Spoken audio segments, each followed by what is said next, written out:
imagen del presidente Donald Trump entre los adultos hispanos ha sufrido una fuerte caída, esto según una encuesta de AP North realizada del 9 al 13 de octubre de este año.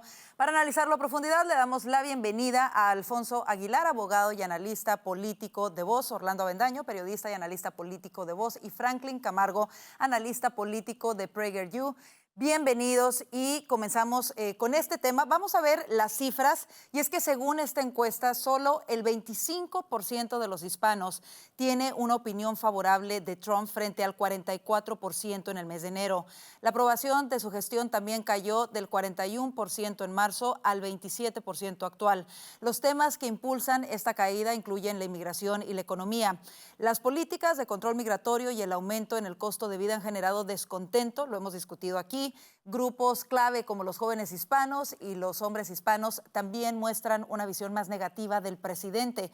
Según esta encuesta, la percepción de que el país va por mal camino aumentó del 63% al 73%. Y comienzo contigo, Orlando. ¿Te sorprenden estas cifras? Bueno, es una caída bastante importante. Me sorprende la magnitud. Ahora, no me sorprende que en estos meses en el que la retórica contra la inmigración ilegal se ha acentuado tanto, pero además ha cogido un tono, yo creo que prepotente por parte de las comunicaciones de la administración, eso esté teniendo un impacto en las comunidades hispanas. Porque no es lo mismo, yo creo que todos los hispanos ahí coinciden, acompañar la postura de la administración contra la inmigración ilegal, contra la delincuencia, contra el crimen organizado, que obviamente se ancla en la inmigración ilegal, pero otra cosa es, por ejemplo, el tono, ¿no? El tono que estamos viendo, un influencer maga poniéndose, golpeando como si fuera Batman a inmigrantes con claramente rasgos hispanos, latinos, etcétera, jugar con el tema de la cultura mexicana, todas esas cosas yo creo que impactan, ¿no? Hay un punto en el que, bueno, yo acompaño tu política, pero tampoco te burles de mí, de mi herencia, de mis padres, de mis abuelos, de donde vengo, ¿no? Y yo creo que eso es un poco lo que ha venido ocurriendo con particularmente los hispanos. En ese sentido, ¿quién es más responsable o hay una responsabilidad compartida ante esto? ¿Sería la propia administración del presidente y quizá el manejo de sus comunicaciones y su estrategia en el tema migratorio? ¿O es la retórica utilizada por los demócratas, la satanización, en este caso, por ejemplo, de los operativos migratorios, o un conjunto de ambos? Y me voy contigo, Franklin, ¿cómo lo ves? Es un conjunto de ambos, pero claramente hay una línea casi editorial o comunicacional dentro de la administración de Donald Trump que ha sido contraproducente a nivel de aprobación. Está muy claro que los republicanos, o los latinos, mejor dicho, que terminaron apoyando al Partido Republicano en las últimas elecciones, tenían dos temas principales. Era la economía y también era la inmigración. Pero cuando hablamos de inmigración, era específicamente el control fronterizo. Los latinos, votantes estadounidenses, ciudadanos estadounidenses, estaban a favor con un mayor control en la frontera. Por eso vimos el cambio, por ejemplo, de Starr County, un condado de más de 87% población o grupo demográfico hispano que se terminó desencantando con el Partido Demócrata y votaron en las elecciones por Donald Trump, el Partido Republicano. Pero cuando haces una estrategia comunicacional que trata de intensificar y validar las propias acusaciones y críticas que te están haciendo los demócratas, evidentemente vas a perder cierto apoyo. Otro punto es que incluso los latinos que votaron por Trump y los latinos que creían que se tenía que poner mano duro a nivel de frontera, no necesariamente está a favor de deportaciones masivas o al menos no de la forma o la manera que se han llevado a cabo. Eso es una crítica que también existe. En el aspecto económico, mira, se tiene una inflación que ronda el 2.5-3% en estos meses. Se tiene también un desempleo que todavía es relativamente bajo, por debajo del 5%, pero el ciudadano promedio, entre ellos los hispanos, todavía no siente una mejoría notoria con respecto a lo que se tenía el año pasado con una administración demócrata. Y otro valor a considerar es que ya estamos en ese periodo de tiempo donde la luna de miel terminó. Una vez un presidente toma posesión, es normal que exista un aumento en su popularidad con respecto a las personas que le votaron, porque ve esas políticas públicas, ve esa energía, ve esos discursos, ve el factor cambio. pero una vez transcurren los meses, si esas acciones no se traducen en cambios significativos para la vida del ciudadano promedio, empieza a haber un poco de mayor crítica, precisamente porque se terminó la luna de miel. Pero, y ya para concluirlo, los republicanos a nivel comunicacional tienen que hacer un mejor trabajo. Ellos piensan que porque tienen muchos retweets y likes en una publicación en Twitter con un meme burlándose de los inmigrantes, ellos van a ganar elecciones. Sí, eso les causa engagement y likes de muchos fanáticos MAGA y está bien, ellos son importantes, ellos van a votar por ti de todas formas, pero cuidado, puedes terminar apartando a un grupo demográfico importante como son los latinos o los Claro. independientes. Claro. Alfonso, ¿cómo lo ves tú y qué impacto puede tener esto? ¿Están los republicanos a tiempo de cambiar el rumbo a un año de las elecciones de medio término? Un año es mucho tiempo, pero ojo, tienen que cambiar la política radicalmente para estar preparados y ser competitivos con los votantes hispanos en las elecciones de mitad de término. Aquí hay dos aspectos interesantes. No solo que generalmente en la comunidad hispana Trump ya es impopular, estamos hablando de 25% de aprobación, y esto es un golpe duro, pero que además la gente no está optimista del futuro del país. Piensan que el país va por mal camino. O sea, que es un doble golpe a la administración. Entonces, yo creo que aquí es un problema ciertamente comunicacional, lo hemos dicho en otros programas, ¿verdad? Parece que los portavoces de la administración están hablando, como decía Franklin, a esa base conservadora, pero no a toda la nación, mucho menos a los votantes hispanos. Pero hay un problema de fondo de política. Si bien se pensaba al principio y los hispanos apoyaban la idea de deportaciones de personas criminales o con órdenes de deportación, la impresión generalizada que se tiene es que ahora se va a deportar a todo el mundo, porque Stephen Miller dijo que cada día hay que arrestar a 3,000 personas. Pues ya no es el criminal, ahora es la abuelita también. Esa es la realidad. Entonces, si ellos no trabajan en ajustar las políticas, detallarlas claramente y comunicarlas así al público y que se vea, la cosa va a empeorar y ya los números son terribles. Entonces, eso es un gran problema. Me parece, sin embargo, de aquí en Washington, de interactuar con gente allegada a la administración, estrategas políticos que están en una burbuja, como que no se dan cuenta de lo que está pasando. Y en las elecciones de mitad de término esto puede ser devastador porque hay un sinnúmero de distritos congresionales que tienen un electorado hispano grande, por lo menos decisivo, que se pueden perder. Con estos números los republicanos definitivamente pierden la Cámara y ahí se acabó la agenda legislativa del presidente Trump y quedan muchas cosas que el presidente tiene que pasar. Pensemos solamente en el desmantelamiento del Departamento de Educación. O sea que estas cifras son muy serias. No estoy seguro que el Partido Republicano y la Casa Blanca estén realmente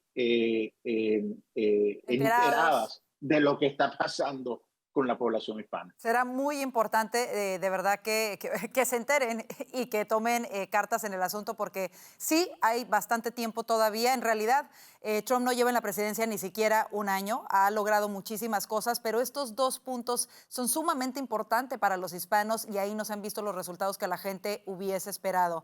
Ojalá se den cuenta y ojalá lo corrijan. Vámonos al siguiente tema, hablando también de política. El candidato demócrata a la alcaldía de Nueva York, Zoran Mandami, culminó un fin de semana ajetreado con el mayor mitin de su carrera política el domingo por la noche, que atrajo a alrededor de 10,000 simpatizantes en el estadio Forest Hills de Queens. Ahí estuvo acompañado de Alexandria Ocasio-Cortez, de Bernie Sanders, de la gobernadora. A mí me impresionó escuchar gritos pidiendo que se fijen los precios de la renta. Socialismo puro, vaya. Comienzo contigo, Orlando. ¿Qué revela esta multitud? Bueno, 10,000 personas es una cantidad considerable, sobre todo hablando de un candidato a la alcaldía y sobre todo apoyando esta agenda extremista de Mandami. Kathy Hochul, que supuestamente no es extremista, rogando el voto por Mandani y acompañándolo ahí en el rally. Sanders, AOC, una multitud notable, la verdad. Mira, va a ser el próximo alcalde de Nueva York. Yo creo que ahorita solamente un milagro salvaría a Nueva York y lo preocupante no es solamente eso. lo preocupante, que es muy preocupante eso, porque Nueva York es probablemente la ciudad más importante de Estados Unidos, es el centro económico de Estados Unidos, es el centro financiero, el centro cultural en gran parte, y eso en manos de un mono con una hojilla es extremadamente peligroso, que es lo que representa Mamdani, pero además es muy preocupante porque Mamdani le está enviando el mensaje al resto del Partido Demócrata de que como él tiene que ser el futuro del partido, como él, como AOC, como Bernie Sanders, están marcando el rumbo de hacia dónde tiene que ir el Partido Demócrata. Y es muy posible que veamos ecos de diferentes candidatos que traten de emular no solamente los gestos y la propuesta comunicacional de Mamdani, sino también la agenda extremista, que prácticamente lo que plantea es imponer el comunismo puro y duro en una ciudad como Nueva York. ¿Cómo se llegó a este punto como la ciudad más importante de los Estados Unidos, el símbolo en el mundo, llegó a convertirse en lo que estamos viendo el día de hoy? Porque no se llegó en 2 días. Y si tú consideras que parte de este triunfo que va a tener Mamdani, son parte responsable Siwa, es parte responsable Adams por no haberse retirado antes de la contienda, ¿cómo lo ves, Franklin?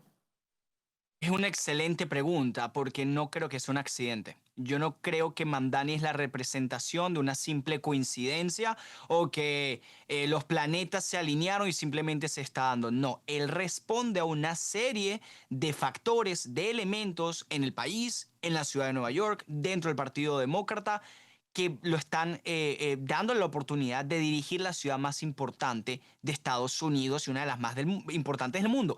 Un error que cometen los conservadores es decir, bueno, Mamdani es un inmigrante, que a mí me genera muchísima frustración que justamente sea un inmigrante quien, por cierto, sea la cara de este movimiento. Pero hay un argumento, un análisis limitado y reduccionista de algunos conservadores que es básicamente, bueno, desnaturalicen a Mamdani y vamos a deportarlo.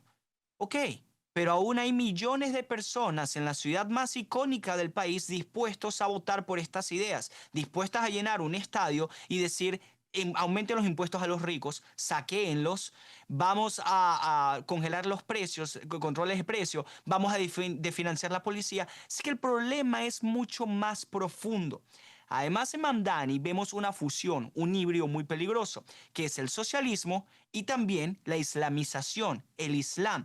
Movimientos que no necesariamente coinciden en todos, pero que se están uniendo no solamente en Estados Unidos, sino en Occidente, lo vemos en el Reino Unido, para un bien común, entre ellos, que es la destrucción de los valores y los principios occidentales. Nueva York es un desastre, ya lo es hoy, y Mamdani aún no ha tomado posesión. Es un desastre porque durante más de 20 años, 30 años, se han tomado políticas progresistas. Ya hay regulaciones de precios a la renta, solo que un poco más suaves que los que promete Mamdani. Ya en el pasado, como en el 2020-2021, se quitaron fondos a la policía. Por un tiempo tampoco se ha tenido mano dura contra los criminales. Y lo que está promoviendo Mamdani es una radicalización de estas ideas y estas políticas. Es decir, básicamente enfrentar los problemas que sus ideas iniciales, o al menos la premisa de ellas, ya han generado, ya han ocasionado, pero su respuesta a ello es tener aún mayor radicalización y mayor fuerza. El problema es cultural, el problema es de educación, el problema es que los políticos le están fallando a los ciudadanos de Nueva York y ellos están intentando irse por algo que representa el cambio y que terminaría siendo mucho peor. Y el problema también es cultural. Vuelvo y repito, cuando hay jóvenes hispanos, afroamericanos, dispuestos a votar por un hombre que representa las ideas más peligrosas que te puedas imaginar, evidentemente hay un problema mucho más allá de que Mamdani coma arroz con las manos. Que a mí no me gusta que coman arroz con las manos tampoco, pero cuando te enfocas en eso, en vez del peligro de sus políticas y cómo va a afectar eso a las personas realmente y en cómo los datos y las cifras muestran que esas propuestas no funcionan, hay un terrible error. Hay que enfrentar a Mamdani de la manera correcta y en estos meses no se ha hecho. Por supuesto. Alfonso, ¿cómo lo ves tú y qué responsabilidad tiene el partido? Bueno, ambos partidos, no solamente el demócrata, en este caso, que al final vimos a figuras importantes doblarse, entre ellas la gobernadora de Nueva York, que al principio se resistía a darle su apoyo a Mamdani. Ayer estaba gritando a favor de él pero también los republicanos que por tantos años realmente abandonaron de alguna manera a Nueva York. ¿Quién es responsable del fenómeno que estamos viendo hoy en la ciudad más importante de Estados Unidos? No, mira, sí, efectivamente es complejo, pero estoy de acuerdo con Franklin que, claro, es un tema muy, muy complejo que requeriría varios programas a analizar. Pero mira, hay un problema en el país, ¿verdad?